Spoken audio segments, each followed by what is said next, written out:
Boyfriend story. Several years after moving in with my dad, we finally moved into our forever home, or so we thought. Everything seemed to have been going as planned though. No more fighting for a parking spot at the apartments, no more hearing your next door neighbor's footsteps down the stairs. Life seemed to be like it should. Quiet, that is, until a couple weeks later, while on the phone with my cousin, I remember hearing what sounded like a horse's footsteps on our sidewalk. We lived out in the country, so it's possible, but how? I looked outside and saw nothing, just the light from the front of the house and our sidewalk fading into the night the further down I looked. The next day, while doing yard work, I found a horseshoe under overgrown weeds. I always thought that was odd.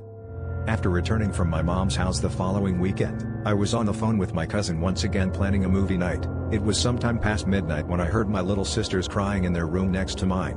I didn't say anything. I thought maybe they just wanted to sleep with mom and dad.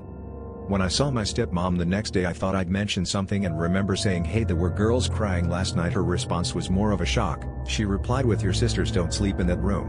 They say the little girls don't let them sleep at night." I didn't know what to say. I just remembered hearing little girls crying all over again.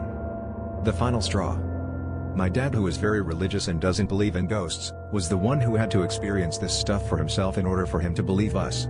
My dad always taught us to say a prayer before bedtime. He said it was a way for the bad spirits to stay away while we slept. One night while my dad was saying the Our Father prayer, he mentioned he remembers saying the prayer, but upon closing it with Amen, he doesn't remember anything. My stepmom, and this is from her words, said she woke up to my dad making weird mumble noises with his head down on the side of the bed and not waking up. She said it was as if something was holding him down, so she shoved him hard and he finally woke up from whatever that was. We moved very soon after, 3 months later, and never returned to that town again.